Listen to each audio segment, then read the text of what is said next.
आज समाज में दो प्रकार की पूजा चलती है, एक तो नकली पूजा और एक असली पूजा। बात को ध्यान से सुनने का प्रयास कीजिएगा आप लोग।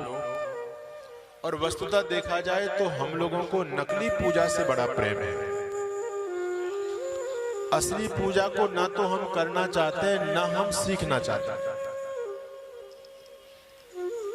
और ये विडंबना केवल आज की नहीं है, बहुत लंबे समय से चल रही है।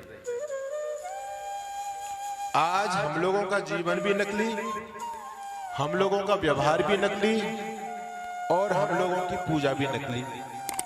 नकली चीजों से हमको प्रेम हो गया आजकल, असली चीजों से प्रेम नहीं है। आजकल आप देखेंगे घर के अंदर मार्केट से फूल लेकर के आते हैं लोग और कमरों को सजाते हैं, बेल लेकर के आते हैं। कैसी होती है, नकली या असली? नकली वाली। असली फूल नहीं मिलेंगे लोगों के घर में। हमारे यहाँ बहुत अच्छे समाज सुधारक हुए जिनको दुनिया कबीर दास के नाम से जानती है। उन्होंने बहुत अच्छी बात कही इस हिंदू समाज की मनोदशा को देखते हुए। वो कहते हैं, संतो देखो जग बोराना, साच कहो तो मारन धावे, झूठ कहो पतियाना।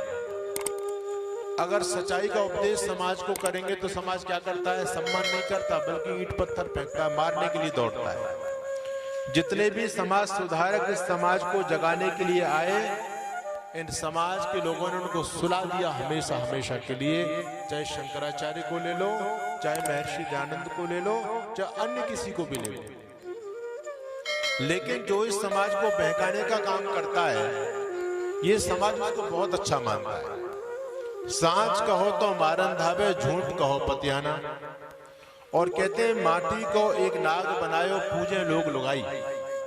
हमारे यहाँ हिंदू समाज में नाग पंचमी का पर्व मनाया जाता है, आपके यहाँ भी मनाते हैं। नाग पंचमी के दिन पूजा होती है, असली वाले नाग की या नकली वाले नाग की? बोलो है जी। अच्छा, पूजा यदि करनी है तो असली की करनी चाहिए, नकली की करनी चाहिए? यही विडंबना है हिंदू समाज की।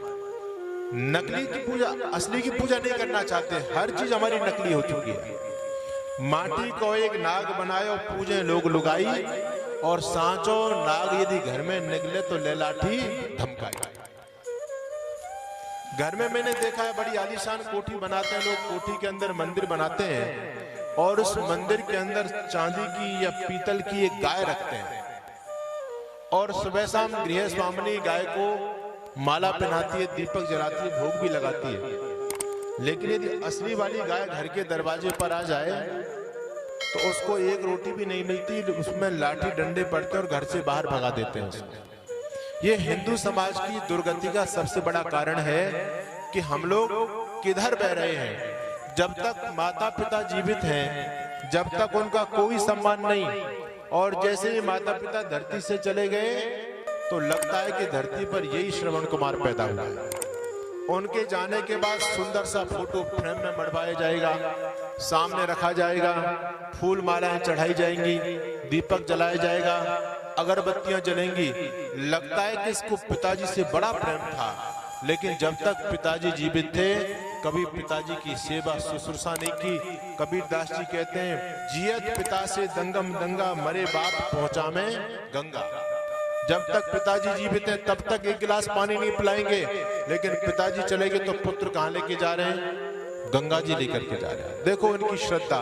समाज में ऐसी मूर्खता छाई हुई है। मैं बिहार के अंदर गया, बिहार के अंदर गया जी एक स्थान है और बहुत ही पौराणिक दृष्टि से बहुत ही उस स्थान का सम्मान है। जैसे मथुरा है, हरिद्वार है, वैसी गया जी है। गया जी के अंदर श्राद्ध होते हैं और बहुत दूर दूर से लोग अपने पितरों का श्राद्ध करने के लिए गया जी पहुंचते हैं। कैसी समाज में मूर्खता चल रही है। हमने देखा, एक व्यक्ति दिल्ली से चला गया जी के लिए अपने पिताजी का श्राद्ध करने के लिए। गर्मी का समय, ट्रेन में एक भी सीट खाली नहीं, सब लोगों की हालत खराब। टीटी के पीछे लोग घूम रहे हैं कि भैया हमको सीट दे दो, हमारा कंफर्म नहीं हो पाया, पैसे ले लो, कितने भी सीट दे दो। टीटी बोलता है कोई भी सीट नहीं है, सारी सीट बुक है। ट्रेन जब आगे बढ़ती है तो टीटी लोग आ जाते हैं, चेक करते हैं ये बंदा आया नहीं आया। एक सीट बिल्कुल खाली। उस पर कोई नहीं बैठा हुआ, उस पर एक चद्दर बिछी हुई है, तौलिया बढ़िया। टीटी देखता है भैया ये सीट किसकी है? उसका बेटा बैठा है, उसकी पुत्र वधू बैठी है। कहता ये सीट किसकी है? बेटा कहता हमारे पिताजी की है। बोले ठीक है, पिताजी के। चला गया। 2 घंटे के बाद आया, बोले सीट तो फिर भी खाली है। बोले सीट किसकी है? बोले हमारे पिताजी की है। नाम ये नाम पूछते ना, तो नाम जो लिखा हुआ था उसने नाम बोल दिया। उसने सोचा पिताजी कहीं इधर उधर गए होंगे। रात्रि हो गई। अब टीटी के पीछे और दबाव बना। बोले भैया हमको कुछ सीट दे दो, सीट दे दो। टीटी देखता बार बार ये सीट खाली जा रही है, क्या बात है? वो सीट खाली देखी टीटी ने। बाद में आकर के रात को पूछा भैया ये सीट किसकी है? कहता मैंने कितनी बार पूछोगे, मेरे पिताजी की है। टीटी बोलता है मैं 10 चक्कर लगा चुका, तेरा पिताजी एक बार भी नहीं सीट पर बैठा। तेरे पिताजी है कहाँ ये तो बोल। कहता है मेरे पिताजी तो नहीं है दुनिया में। बोले दुनिया में तेरे पिताजी नहीं है तो सीट तेरे पिताजी की कैसी हो गई? कहता है मैं पिताजी का श्राद्ध करने जा रहा हूं गया जी में, तो मैंने पहले रिजर्वेशन पिताजी का करा दिया, पिताजी भी मेरे साथ ही जा रहे हैं, गया जी चले गए। ऐसी मूर्खता इस हिंदू समाज में चल रही है, इसका कल्याण कैसे होगा? इसलिए कबीरदास जी कहते थे जियत पिता से दंगम दंगा, मरे बाप पहुंचा में गंगा। जियत पिता की बात न माने, मरे गंग पहुंचा में। और कहे कबीर सुनो साधो ये कौवा बाप बना।